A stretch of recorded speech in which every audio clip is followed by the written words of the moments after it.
For a general understanding of the history of sculpture in Iran, it is enough to take a look at the works of the pre-Islamic section of the National Museum of Iran. These works include sculptures from prehistoric times to the last dynasty, the Sassanid Empire, before the introduction of Islam to Iran. These sculptures, made of different materials such as clay, stone, and bronze in different dimensions, forms, and functions, show how important their study can be in the history of sculpture. However, among a multitude of these works, clay sculptures are more relevant for this practical research. The types of clay returns in different animal shapes and human figures, most of which are hollow and functional, are among these. Of course, lion and cow sculptures in larger dimensions, which had different practical aspects, are considered more prominent, and due to the main subjects of this practical research are actually known as the ancestor of the samples of the Islamic period.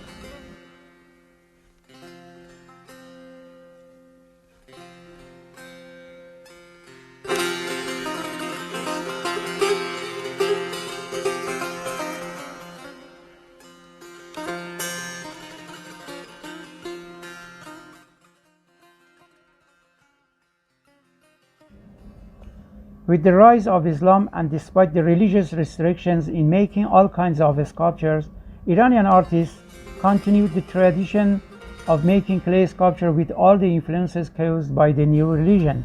They produced ceramic sculpture in different subjects, sizes, and functions, especially in the mid-century luxurious works, which were sometimes decorated with various glazes and designs still kept in different museums today.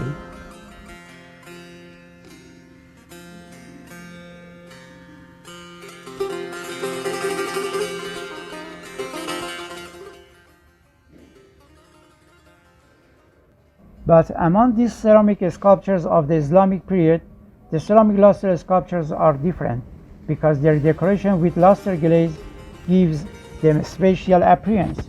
These sculptures also include various subjects, among which lion and cow sculpture are more special because a relatively large number of the same and different sizes have been found in different parts of Iran, and they are in different museums now. Attributing the place of production of these sculptures to cities such as Kashan, Gorgan, and other places is still one of those important topics when it comes to the theoretical discussion of the history of sculpture in the Islamic period. It is depressing because you think like, why am I putting so much effort?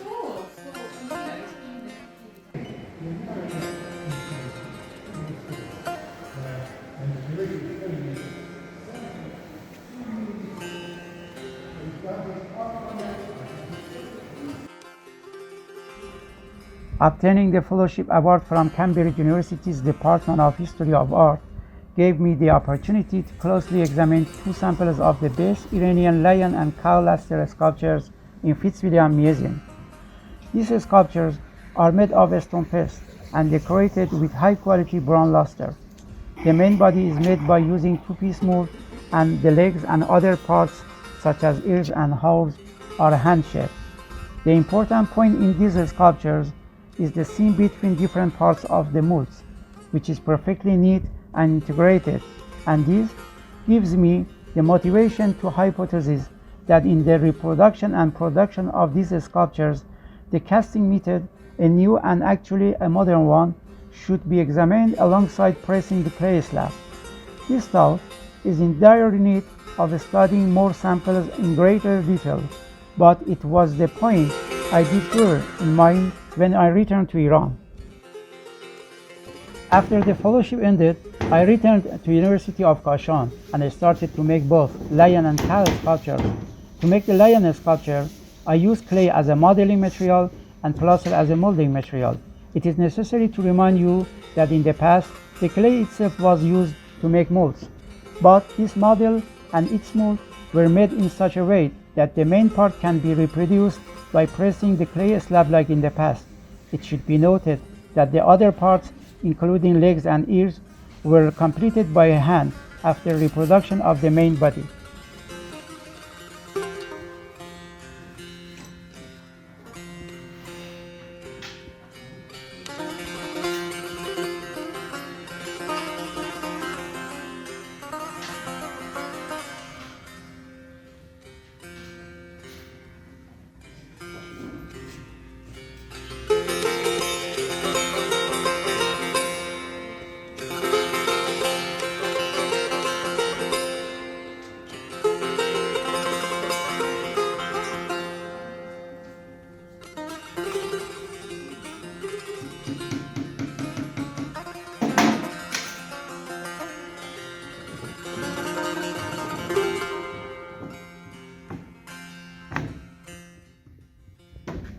After that, I modeled both lion and cow sculptures in a smaller size using compressed plastofoam, and did this with more parts so that they can be reproduced by the modern method, which is casting. In this method, all the body walls are made of clay with the same thickness, and in comparison to the clay slab method, this enjoys the advantage of needing less handwork to finish the sculpture.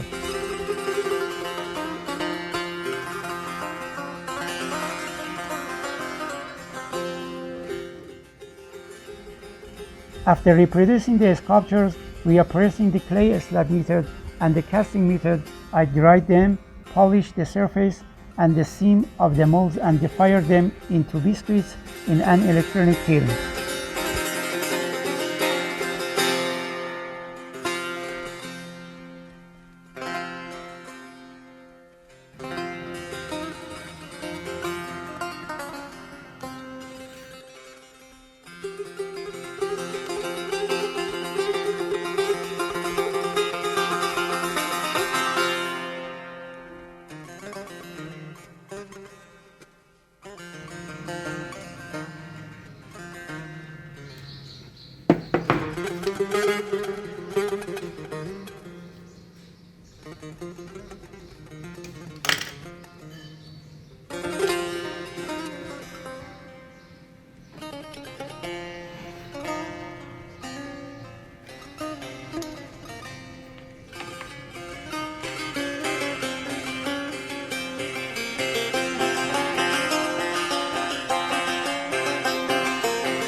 After biscuit firing, I covered them with a glaze containing tin oxide and refired them in the electronic kiln.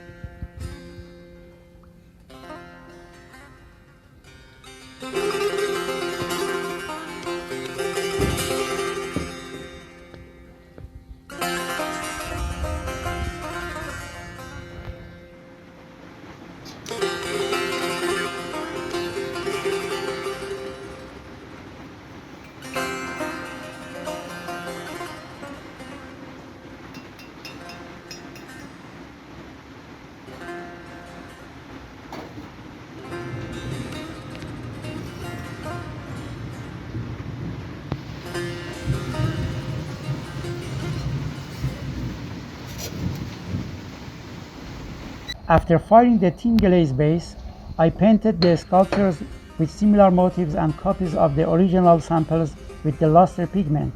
Then I put the painted sculptures in a wood kiln to be fired in the reduction condition.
By checking the test rings during the reduction firing and getting the results, As you can see, the firing of lustre is also done, and the next day, with the kiln cooled down and the clay medium removed from the sculptures, metallic reflection appeared on the sculptures.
But as I have always been looking for the production of a new work based on the same background when working to revitalize an old one, I thought of designing, producing, and installing a rayton similar to modern cars next to the lion and cow sculptures I had made.